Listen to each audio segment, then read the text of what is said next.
रामदयाल खाना खाकर बर्तन रसोई में रखने गए तो अपनी बहू आरती से बोले, मैं ऑफिस जा रहा हूँ। आज तुमने कढ़ी चावल बनाए हैं। मेरे दोस्त सूरज को कढ़ी चावल बहुत पसंद है। थोड़ी सी कढ़ी चावल उसके लिए भी रख दो। कढ़ी चावल खाकर वह बहुत खुश हो जाएगा। जब से तुम्हारी मम्मी गई है तब से वह बेहद उदास रहता है। ससुर की बात सुनकर आरती बोली, पापा कढ़ी चावल ख़त्म हो गए। वैसे भी मैंने आपके दोस्त का ठेका नहीं ले रखा।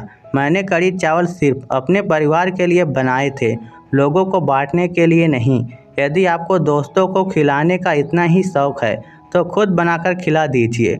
बहू की जली कटी बातें सुनकर रामदयाल का दिल छलनी हो गया था। बेटा नीरज भी वहीं पर खड़ा खड़ा अपनी पत्नी की बातें सुन रहा था। वह अपनी पत्नी को समझाने की बजाय रामदयाल से बोला, पापा आपकी बहू आपको खाना दे रही है, यह बहुत बड़ी बात है। आज के ज़माने में अपनों की सेवा हो जाए यही बहुत है। आप हमसे किसी और के खाने की उम्मीद मत रखिए। बेटे की बात सुनकर रामदयाल जी दुखी होकर कुछ देर के लिए अपने कमरे में आ गए थे और सामने दीवार पर टंगी पत्नी की फ़ोटो को देखकर पुरानी यादों में खो गए थे। उनकी पत्नी उमा बेहद खूबसूरत और मधुर स्वभाव की सौम्य होने के साथ साथ खाना बनाने और लोगों को खिलाने की बहुत शौकीन थी। वह खाना इतना अच्छा बनाती थी कि उसकी खुशबू से चाचा ताऊ के परिवार के सदस्यों के साथ साथ पड़ोसी भी खींचे चले आते थे। वह जब भी कढ़ी बनाती थी मिट्टी के चूल्हे पर एक बड़ी कढ़ाई में बेसन की बड़ी बड़ी पकौड़ी बनाती। उसके बाद एक बड़े भगोने में कढ़ी बनाती। कढ़ी में हींग के साथ कढ़ी पत्ता और मेथी का तड़का लगाकर उसमें आलू मटर गोभी हरी मिर्च डालकर अच्छी तरह पकाने के बाद उसमें पकौड़े डाल देती। एक बड़े बर्तन में चावल भी बनाती थी। जब अच्छी तरह पकने के बाद कढ़ी चावल तैयार हो जाते तो परिवार के सभी सदस्य रसोई में से थाली चम्मच लेकर उमा के पास आकर बैठ जाते। तब उमा बड़े प्यार से रामदयाल के साथ उन सबको कढ़ी चावल परोसती थी। तब सबको एक साथ खाते देखकर पड़ोसी भी उनके साथ खाना खाने बैठ जाते थे और स्वाद ले लेकर चम्मच के बजाय हाथ से उंगलियां चाट चाट कर आनंद से खाते थे।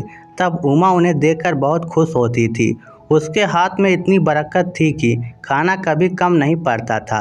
रामदयाल खाना खाने के बाद जब ऑफिस जाते एक टिफ़िन में कढ़ी चावल भरकर अपने दोस्त सूरज के लिए ज़रूर ले जाते थे, क्योंकि सूरज को उमा के बनाए हुए कढ़ी चावल बेहद पसंद थे। वह उमा को भाभी की तरह सम्मान देता था। उमा भी सूरज को अपने देवर की तरह प्यार और सम्मान देती थी। बेहद खुशगवार दिन थे वह उसकी ज़िंदगी के, लेकिन खुशियाँ कभी अस्थायी नहीं होती। बेटे की शादी के कुछ दिन बाद एक दिन आराम करने के लिए अपने कमरे में गई तो सुबह को उठी ही नहीं थी। पत्नी के जाने के बाद जब रामदयाल अकेले पड़ गए थे तब सूरज ने उन्हें ही संभाला था। बाबा ये लो आपके दोस्त के लिए कढ़ी चावल। उनके पोते पीयूष ने जैसे ही रामदयाल से कहा वह अतीत से बाहर आ गए थे। टिफ़िन में कढ़ी चावल देखकर वह प्यार से पीयूष से बोले, बेटा कढ़ी चावल तो ख़त्म हो गए थे, ये कहाँ से आए? यह सुनकर पीयूष मासूमियत से बोला, ये कढ़ी चावल मम्मी ने अपनी सहेलियाँ और पापा के दोस्तों के लिए एक बर्तन में छिपा कर रखे हुए थे। मैं जब रसोई में खाने के बर्तन रखने गया था तब मैंने मम्मी को खाना छुपाते हुए देख लिया था। जब आप मम्मी से अपने दोस्त के लिए कढ़ी चावल मांग रहे थे तब मैंने सारी बात सुन ली थी। आपके कमरे में आने के बाद मैंने मम्मी से कहा, जैसा आप बाबा के साथ कर रहे हैं एक दिन मैं भी आपके साथ वैसा ही व्यवहार करूंगा। आपकी सहेलियों और पापा के दोस्तों को घर में घुसने नहीं दूंगा। जिनके साथ हर महीने आप पार्टी करती हैं अपनी सहेलियों और पापा के दोस्तों को खिलाने के लिए तो कढ़ी चावल है, और जिसने आपको बेटा दिया, यह सारा घर दिया, अपनी सारी दौलत पापा और आप पर खर्च कर दी। आज झूठ बोलकर उन्हीं के दोस्त के लिए आपने खाना देने से इनकार कर दिया। मम्मी मुझे शर्म आती है यह सोचकर कि आप झूठ भी बोलती हैं। मेरी बातें सुनकर मम्मी शर्मिंदा हो गई थी।